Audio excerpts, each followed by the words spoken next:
Salve, salve investidores! E aí, tudo bem com vocês? No podcast de hoje, nós vamos falar sobre a análise do relatório gerencial do HGRU de junho de 2020, ok? Acabou de sair do forno e tem novidade vindo por aí para quem tem cotas ou pensa em ser cotista do HGRU, ok? Mas antes da gente ir para o nosso podcast, duas informações importantes. Primeiro, de lembrar vocês de nos seguirem, no nosso podcast, no nosso Instagram e no nosso YouTube. Para nos encontrar nas redes sociais é muito fácil. Investir do Bem, hashtag IBSA3, ok? Através da nossa hashtag IBSA3 vocês conseguem nos encontrar facilmente na internet, ok? Então lembra de curtir, comentar e compartilhar com aquele seu colega que tem ou está pensando em ter o HGRU na sua carteira, ok? Outra informação importante, a HGRU fez uma movimentação muito importante da captação da sua terceira emissão de cotas e a gente vai falar sobre isso no podcast, ok? Lembrando que quem vai ver esse podcast vídeo no YouTube, eu vou priorizar o podcast, ok? Então vamos lá? Então falando sobre o HGRU 11, que é o seu ticker de negociação na Bolsa, ele é gerido e administrado pela Red Grifo, ok? E o relatório que nós vamos analisar, como eu já falei, é junho de 2020. Acabou de sair do forno. Então, no fechamento do mercado de junho, o que nós tínhamos, quais eram os dados que nós tínhamos sobre esse fundo? A cota de valor a mercado estava R$ 128,00 e a cota patrimonial estava no valor de R$ 107,81, ok? Se você tiver alguma dúvida em relação ao que é cota de valor de mercado e cota patrimonial, vá lá no primeiro episódio que a gente fala do HGRU, que eu explico detalhadamente. O valor de mercado do fundo, 1,6 bi, o número de cotistas, 53 mil cotistas, e o rendimento anunciado para junho, que já foi pago, eu estou gravando esse podcast em 15 de julho, foi no valor de 68 centavos por cota. A ABL do fundo, 264 mil metros quadrados. Se você não sabe o que é a ABL, lembre-se que nos nossos podcasts anteriores sobre o HGRU eu explico certinho. O dividend yield foi de 6,4%, o retorno mensal de 11%, vacância física e vacância financeira 0%. Não sei o que é vacância física e não sei o que é vacância financeira. Então aconselho que você veja o nosso podcast, o primeiro episódio que a gente fala, o episódio que nós falamos sobre o HGRU, o episódio anterior. O comentário do time de gestão é bastante importante, Nós estamos atravessando aí o coronavírus e é muito importante a gente saber o que o time de gestão do HGRU está fazendo em relação ao fundo, No mês de junho, o fundo terminou o primeiro semestre com resultado médio por cota de aproximadamente 69 centavos e ele distribuiu 68, O que equivale a 98% do resultado auferido no período. Eu não sei exatamente quanto que um fundo de investimento imobiliário ele é obrigado a distribuir para os seus cotistas. Veja os nossos episódios anteriores que eu explico detalhadamente isso.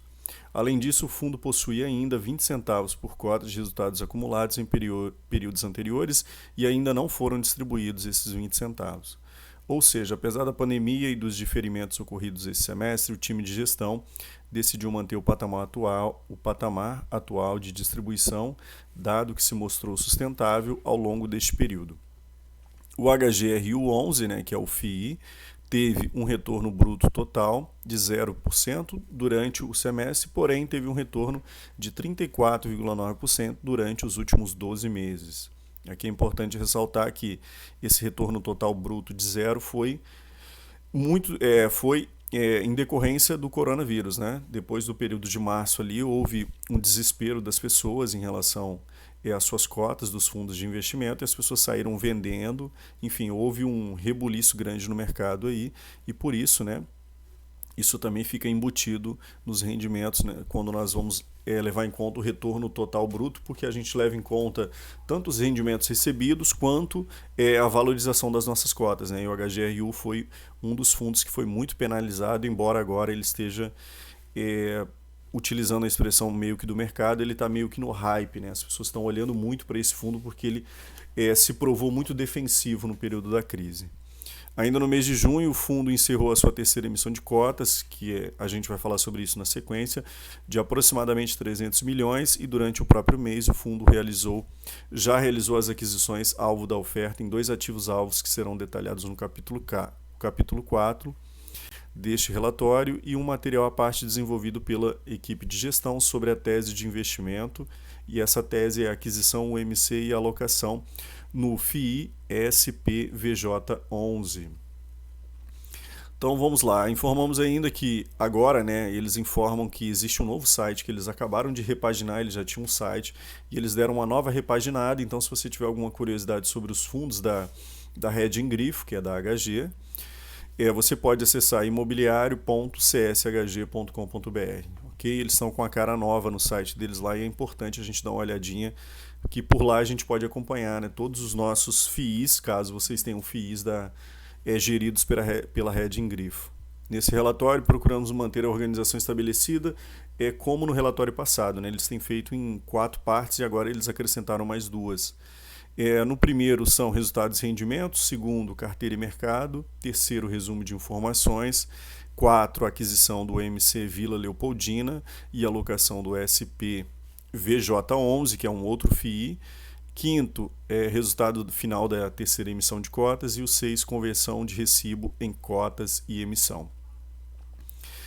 Primeiro sobre os resultados, como eles já falaram, eles distribuindo 68 centavos por cota, eles ainda têm 20 centavos para serem distribuídos, ou seja, caso haja necessidade dentro da estratégia do fundo, ele queira distribuir um pouquinho mais, ainda cabem mais 20 centavos para serem alocados aí. Em relação ao fluxo de aluguéis, falando sobre os rendimentos, todos os aluguéis cobrados foram recebidos pelo fundo, sendo que há ainda a inadimplência relativo aos estacionamentos e lojas dos imóveis Estácio Salvador e Santo Alberto, que não pagaram os aluguéis no mês e não conseguimos ainda um contato ou negociação. Porém, este aluguel e esse estacionamento, que eles se referiram aqui, representam apenas 0,6% da receita do fundo. Então, é algo irrisório, Além disso, a nova locatária, o MC, já pagou em adiantado o aluguel de caixa julho, que resultou em R$ 698.950. R$ 698.000, e aí vem os seus quebradinhos a mais na receita do mês. Ou seja, nós temos um inquilino que acabou de entrar no imóvel que já pagou o aluguel de julho. Então, em julho, em tese, nós teremos um valor que a gente não vai receber, ok?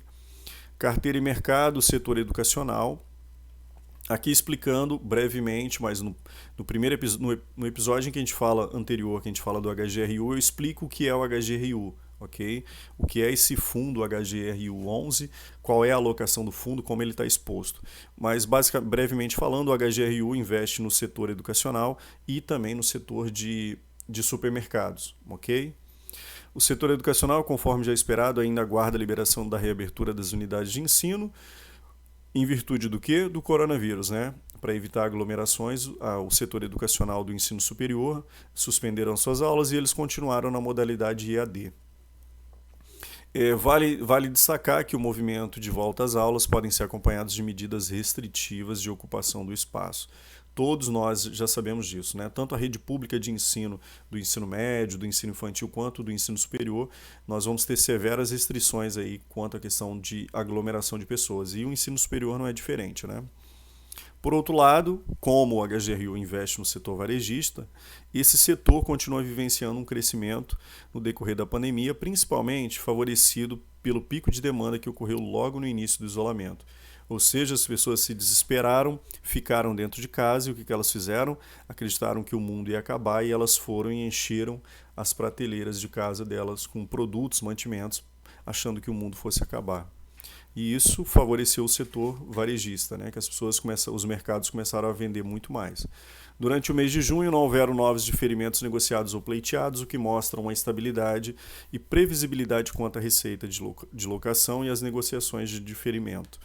A única mudança apresentada nos gráficos abaixo é dado pela aquisição do novo imóvel UMC Vila Leopoldina na base de receitas contratadas do fundo. E aí, para quem está ouvindo esse podcast, no episódio anterior do HGRU 11, análise do relatório gerencial de maio, eu explico sobre como tem andado as negociações com os inquilinos referente aos seus aluguéis. E aí nós temos que até fevereiro não havia nenhum diferimento, ou seja, nenhum inquilino pediu para poder abater o valor do aluguel. Março, nós tivemos 60% de pagamento dos aluguéis em dia e 39% que nós temos referem-se a inquilinos que sentaram para conversar sobre os seus aluguéis, ok? E aí 0,6% é aquele valor referente ao estacionamento e as lojas do Estácio, Salvador e Santo Alberto, que representa só 0,6%, que não havia sido pago. Em abril, e aí nós temos abril, maio e junho, dado que em abril e maio nós temos 60% dos aluguéis pagos em dia, o que é muito bom, né? Se a gente olha para o setor de shopping center, a gente vê que o valor das receitas do fundo caiu absurdamente porque as lojas estavam fechadas, só estava funcionando o drive-thru em algumas situações e aí as lojas não estavam vendendo nada e naturalmente não tinha aluguel para se pagar, né? E aí nós temos que abril e maio, 39%, da mesma forma também, foram pessoas que sentaram, só que em abril e maio já tinha sido diferido um acordo, já tinha sido acordado, né? E o valor de 0,6%, como eu falei anteriormente, ele ainda permanecia. Em junho de 2020, 64% dos imóveis, dos aluguéis tinham sido pagos e apenas 36% já tinha tido o seu diferimento acordado. E aí, como há esses diferimentos no valor do aluguel, é muito importante que a gente se lembre do seguinte: se houve diferimento, se alguém sentou, se você é dono de um grande imóvel, você aluga para 20 pessoas, em um determinado mês todos os inquilinos pagaram, você teve 100% de receita, ou seja, os 20 inquilinos que alugam o seu espaço, eles pagaram. Mas se no próximo mês apenas 10 inquilinos pagarem e os outros 10 não pagarem, o que acontece? Você pode negociar com eles para eles pagarem depois esse aluguel para você. E o que isso significa exatamente? Isso significa que no mês que vem você não vai ter receita total dos 20 inquilinos, mas nos outros meses o que vai acontecer? Você vai receber, além do aluguel dos 20 inquilinos, você vai receber referente às parcelas anteriores que ele não pagou, dos aluguéis anteriores. E é isso exatamente que o HGRU mostra aqui para a gente uma tabela de sensibilidade. Nessa tabela ela vai mostrar qual o impacto que vai acontecer nas receitas do fundo ao longo, né, desse, pelo menos 2020, né, que nós estamos aí, coronavírus, a gente acredita que talvez 2021 o cenário volte ao normal novamente. E aí a gente tem que, a partir de abril de 2020, começa a haver uma queda de receitas do fundo, porque houve diferimentos, mas que a gente percebe que de abril até julho, nós temos 85% da receita sendo recebida, que era dos inquilinos, e aí a partir de agosto começa a voltar para 100%, ou seja, os inquilinos voltam a pagar, e em outubro de 2020, a gente percebe que de outubro de 2020 até fevereiro de 2021, as receitas do fundo elas vão passar de 100%. Por quê? Porque os inquilinos fizeram acordos com o HGRU para eles pagarem, né? Gradativamente, em outubro, eles começam a pagar novamente o seu aluguel em dia, mais o valor que eles não estão pagando agora, ou seja, o diferimento que eles conseguiu. Ok? E aí nós temos, como eu já falei para vocês, um resumo de informações do fundo, né? O fundo está alocando seus recursos em quais áreas? O setor do varejo, né, que é supermercados, e o setor educacional. E aí nós temos as lojas Big, né, que representa 54,9% da receita de locação contratada, o que é muito bom, né, porque é um setor varejista e é um setor que se favoreceu muito durante a crise, e o restante é do setor de educação, ok? A crítica que eu faço para o HGRU, uma crítica que eu fazia para o HGRU e eu parei de fazer e não faço a partir desse relatório mais, o fundo estava muito concentrado em apenas um inquilino. Ele era multimóvel, porque o Big, como eu já falei no episódio anterior, ele tem diversas lojas no país, né, espalhado no país, é uma rede muito grande de supermercados, só que ele é apenas um inquilino, ele é multimóvel, tem vários imóveis que o HGRU aluga para o Big, mas o Big ele é apenas uma rede de supermercado, então ele não teria, por assim dizer, uma diversificação de inquilinos nesse caso, mas como a gente vai ver na sequência, agora eles já abriram um pouco mais o seu leque de diversificação e até um ponto importante a salientar e elogiar o HGRU, porque eles foram muito eficientes na terceira emissão de cotas deles. Então, como é que é composta a cota patrimonial, ou seja, quanto vale cada cota do fundo e como é que ela está distribuída, né? 1 bilhão e 48 milhões é referente aos imóveis que o fundo tem, né? Ele aluga os seus imóveis para os seus inquilinos, então esses imóveis eles têm um preço, certo? Então nós temos 1 bilhão e 48 milhões que representam os imóveis do fundo. Nós temos um FII SPVJ11, que nós vamos falar sobre ele, que ele equivale a 206 milhões no fundo. Nós temos obrigações a serem pagas, né, que sai da conta de 41 milhões. Nós temos o caixa, ativos líquidos e contas a receber, que são os aluguéis, no valor de 126 milhões. E nós temos outros ativos e passivos no valor de 12 milhões 543 mil. E aí nós chegamos ao patrimônio líquido do fundo, tudo que o fundo tem, né? E aí isso dá 1 bilhão 351 milhões de reais. E se nós dividirmos pela quantidade de cotas, que atualmente é de 12 milhões 533 mil, a gente vai chegar ao resultado de R$ 107,81. Ou seja, quanto vale cada cota do fundo. Das obrigações do fundo. O fundo possui somente os custos de transação das últimas aquisições, como ITBI e despesas jurídicas, no valor de aproximadamente 21 milhões. Para o caixa do fundo isso não representa quase nada, né? Uma vez que o fundo tem 126 milhões de caixa e equivalente de caixa e ele deve apenas 21 milhões.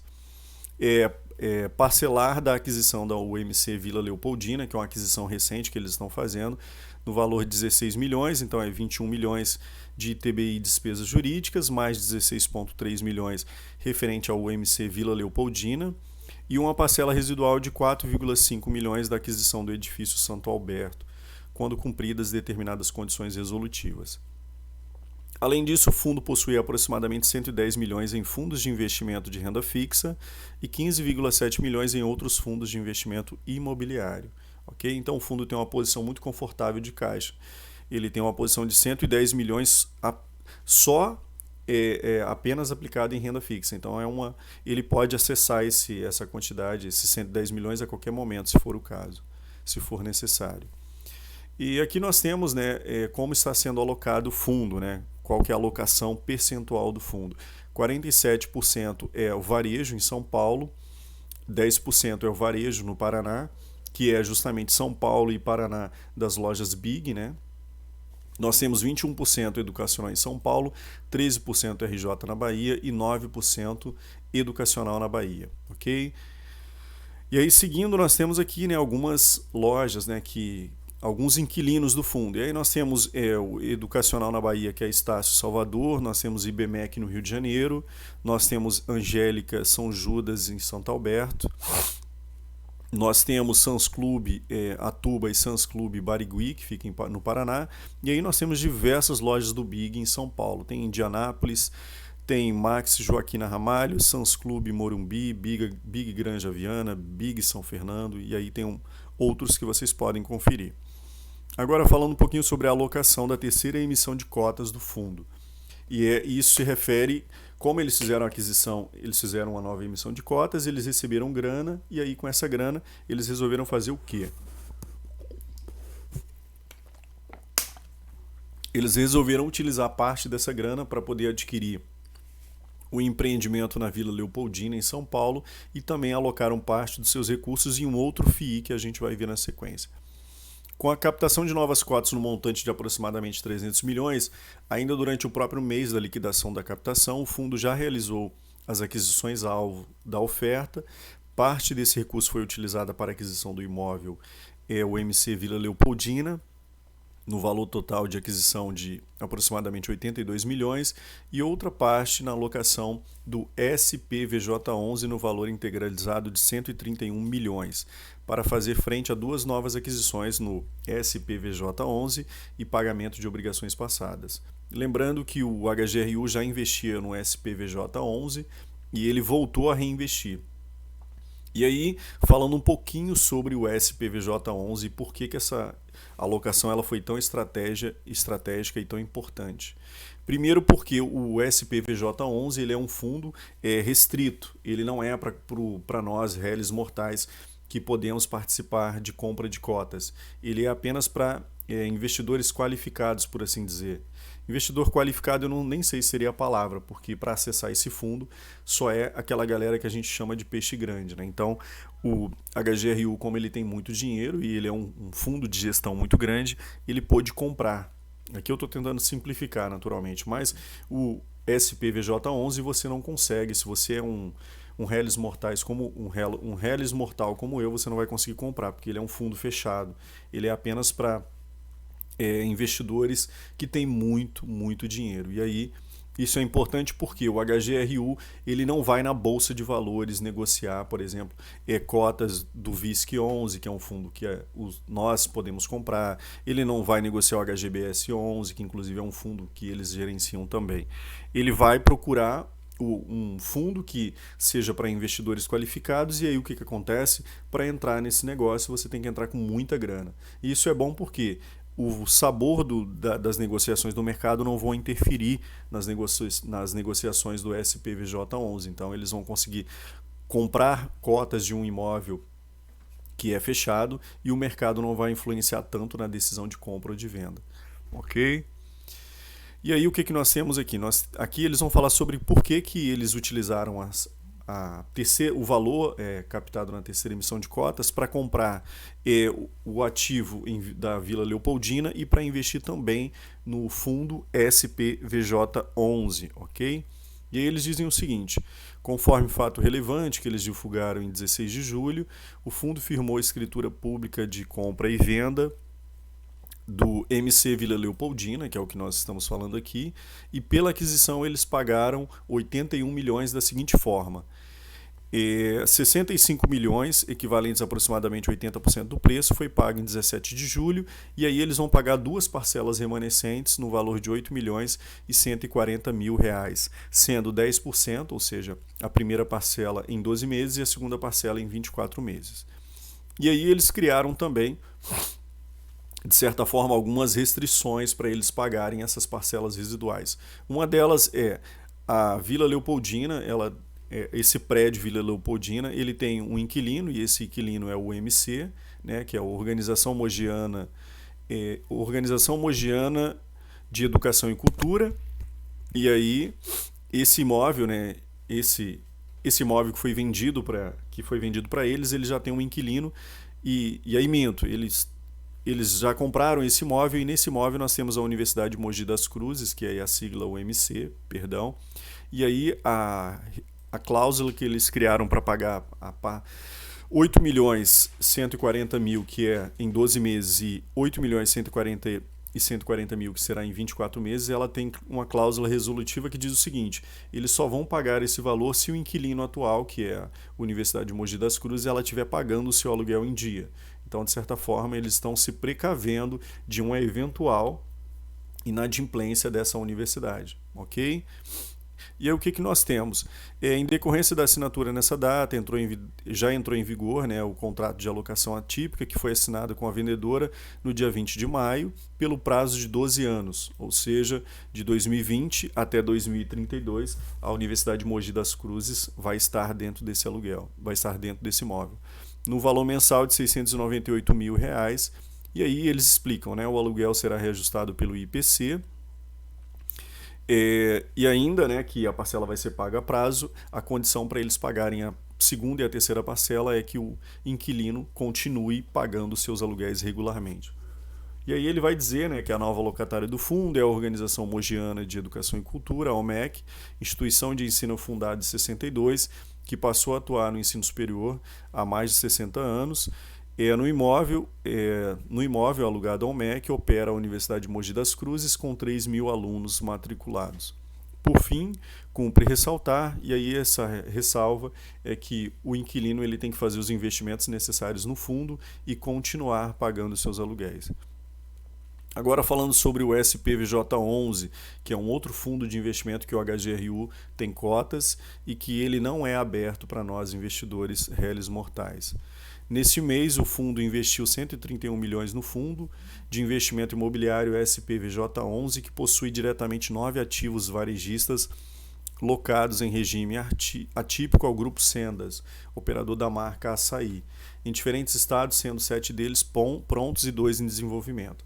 Além disso, todas as operações possuem um cap rate médio de 8% com contratos atípicos de locação vigente por um período de 20 anos, ou seja, daqui até 2040, esses imóveis estarão alocados para o Grupo Sendas. E aí o cap rate é de 8% ao ano, ou seja, que eles esperam ganhar com esse investimento. Devido ao pagamento parcelado dos imóveis e a 2 CRIs atrelado aos imóveis, este fundo tem um yield atual médio de aproximadamente 9% líquido para os cotistas. 8% seria dos imóveis em si, dos aluguéis a serem pagos, e esse 1% é referente, né, que vem de algumas parcelas remanescentes e de um CRI que o fundo tem.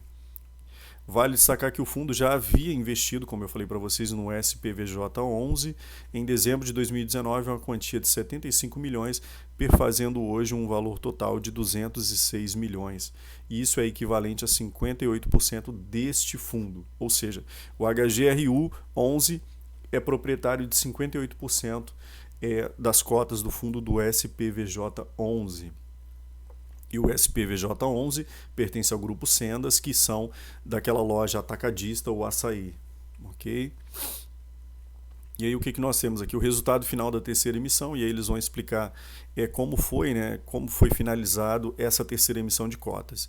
E aí nós temos que no dia 15 de junho foi encerrada a oferta pública de distribuição primária de cotas da terceira emissão do fundo. Durante o período de exercício de preferência foram subscritas e integralizadas 1.360.000 novas cotas, ou seja, 48,7% das cotas que foram emitidas, equivalentes ao valor total de 146 milhões e 161 mil reais, e esse valor ele já é líquido do custo de distribuição. Durante o período de cotas remanescentes, foram efetivamente alocadas 1.432.000 cotas, novas cotas, e isso equivale a 51,3% das cotas que foram emitidas, equivalentes ao valor total de 153 milhões, também líquido do custo de distribuição. Dessa forma, a quantidade total de novas cotas da terceira emissão foi de 2.793.000, equivalentes ao valor de 299 milhões de reais que foram captados. E aí eles explicam, para os cotistas que compraram, que exerceram o seu direito de preferência ou que compraram cotas remanescentes, quanto eles terão direito de receber. Ok? E aí, falando um pouquinho da composição do resultado, receita de locação do fundo foi de 6.532.000, rendimento mobiliário no valor de 561 mil reais. E aí nós temos uma nota de rodapé explicando aqui esse valor referente à receita de locação. E aí nós temos o seguinte na nota de rodapé: foram excluídos os valores dos pagamentos aos recibos da emissão. Então, como o fundo pegou o seu dinheiro e alocou esse dinheiro, ele pegou esse dinheiro, ele alocou esse dinheiro, e aí ele teve uma espécie de amortização. E aí o que nós temos aqui? Imposto sobre ganho de capital, que o fundo fez alguma venda de 175 mil reais.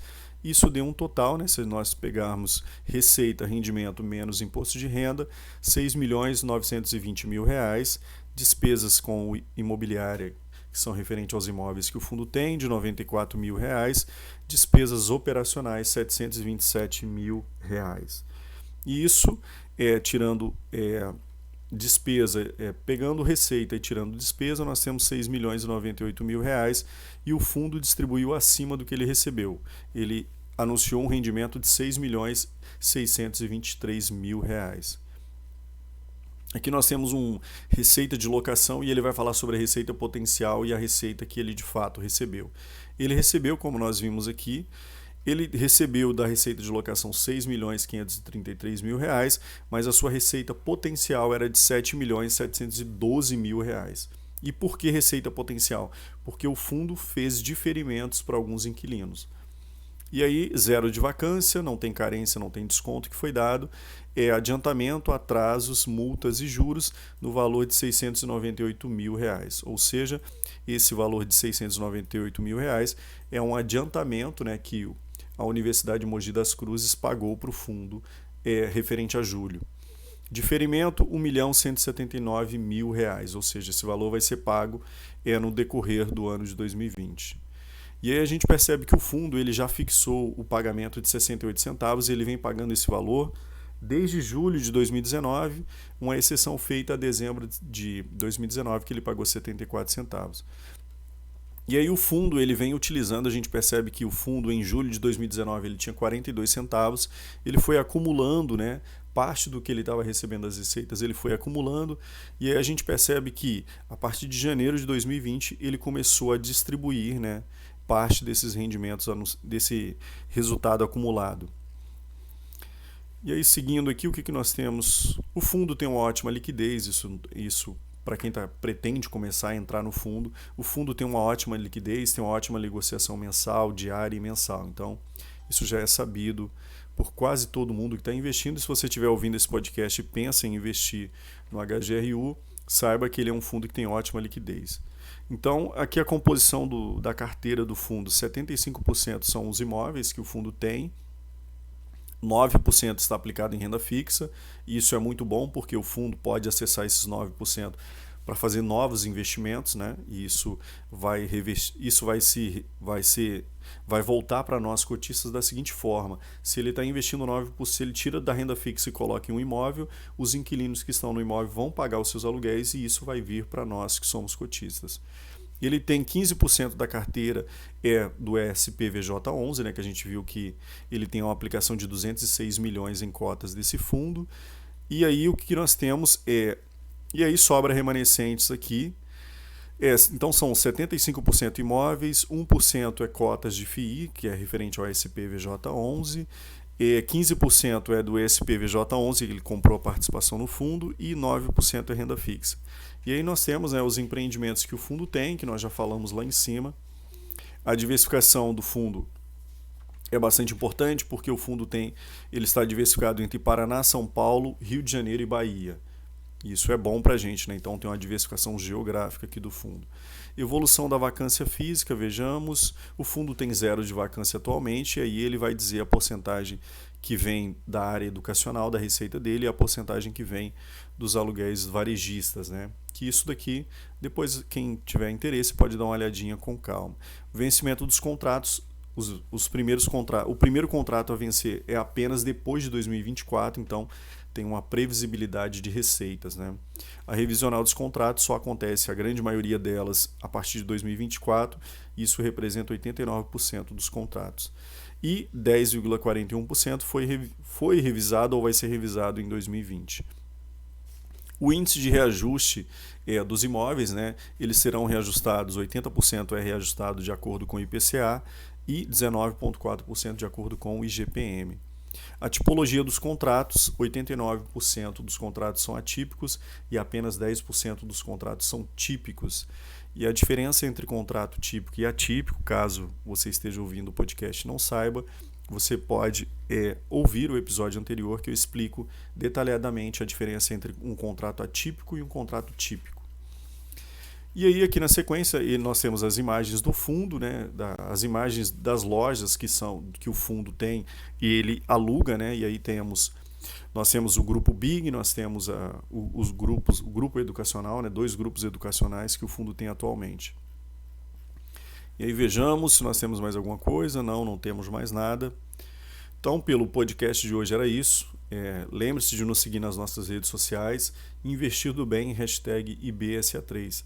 E aí lembra de curtir, comentar e compartilhar, né, nas nossas redes sociais e mandar para aquele teu amigo que está pensando ou já tem HGRU na sua carteira para acompanhar, né, o relatório de junho de 2020. Então, pelo podcast de hoje, pelo vídeo que vai para o YouTube, eu agradeço vocês e até mais.